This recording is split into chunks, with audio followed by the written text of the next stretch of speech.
From Lockheed Martin, one of our sponsor corporations. Speaking first will be Dr. Wendy Hamilton. Actually, Dr. Kate Cherry will I'm be sorry, I speaking got it in the first. wrong order. Dr. Kate, the tall straighter, please. Dr. Kate Cherry will be starting us out, followed by Dr. Wendy Hamilton. Their topic is making it an industry, a look from the inside of Lockheed Martin. That's right. Okay, this is screwed up. So I will stay with the other microphone. Okay. How's that? Welcome. Here you all have to sign the attendance sheet. It's nice to have a loyal following.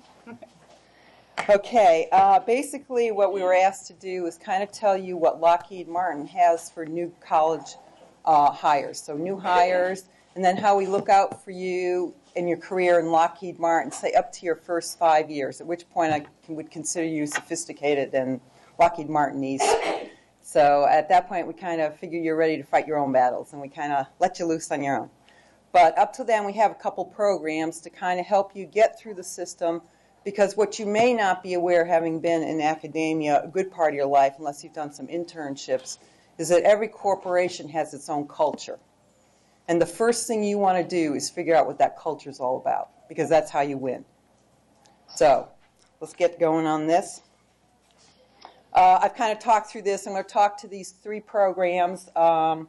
Basically, we do have, I'm just getting used to technology here. We do have one that's really right when you're out of college, but you're thinking management, even though you're technical. And then we give you about 5 years to get your feet wet, and then we pick you up again for a more of a leadership position. So I'll talk a little bit about that. Then Wendy, who's more R&D, will talk about her insights and how she survived, which is probably much closer to your academic world. I've gone on a slightly more management path, but I've done my share of R&D. I used to run R&D programs for the CIA, so I did that before I came to Lockheed Martin. So in computer science, some neat stuff. So that, of course, I can't tell you about, or I'd have to. You know how that goes. Anyways, the first thing we do is we try to take care of the students. What I'm going to try to do is about 20 minutes here, so if somebody would just give me a 20 minutes after, give Wendy 20 minutes to kind of tell you how she succeeded. She has an interesting history because she's kind of recently come to Lockheed Martin via an acquisition. We buy companies sometimes just to build up our portfolio of strengths. So she can tell you a little bit how that has been. And then I'll come back and give you some insights on the path I've gone through, which basically has been working programs for the government. I'm in the D.C. area, so that's my primary customer is government. So we'll talk a little bit about that. Okay, the first program basically is just to deal with recent college graduates. They've come, they signed the line, they really don't know too much about the culture. We lose them fairly quickly. They may leave after a year. Statistically, we don't have a good track record with keeping them. This is not atypical of most corporations. It's just hard as a new person who's been in academia to figure out the rules of the game.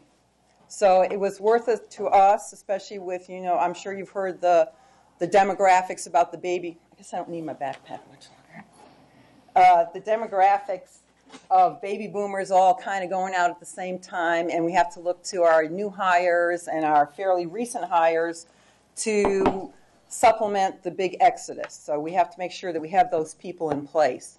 And so that was really just really trying to work on a feeling of inclusiveness for the new hires, that they were part of the process. They were introduced to some of the leaders. They began to know the faces. They understood our culture, what was going to win you praise before you had to go out and go through a couple of evaluations and find out you weren't doing the right things that they really wanted, which is a painful process, especially if you've come from academia and you've been a top student. And so here all of a sudden they're playing by different rules, and it takes a while to understand what those rules are. So we try to focus a little more on keeping these people connected to us. And of course, just by the fact there was a bunch of new college graduates, that kind of made a nice support network for each other. So we'll show you some of the things that they do together. We really, at this point, don't do too much with them on the job as much as form like these information sessions. So in your area, we have sessions to help people get through the CISP program, which is a key thing. It's something when we sell a program to the government, we say we have 10 people that are CISP qualified. So that's a certificate that they look for in the government. Something that I don't know if you can work that here. Probably, I'm sure staff has thought about this. He's an honorary CISP. I saw that someplace.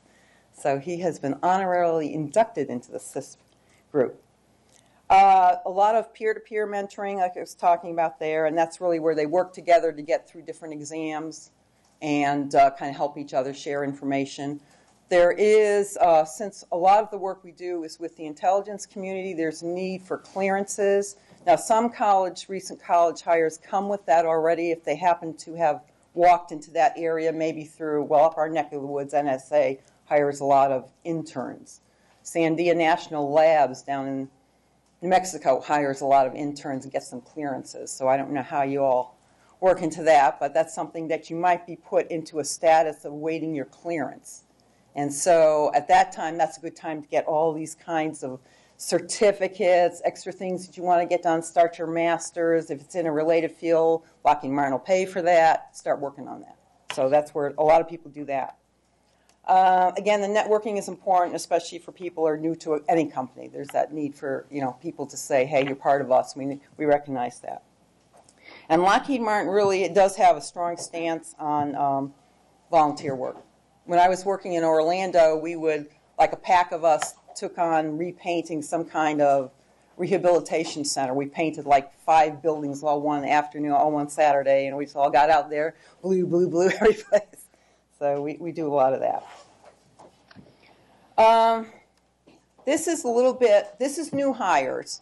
But these are new hires. They're thinking, yeah, I'm a technical person, but I really think maybe what I want to do is to have a little more control.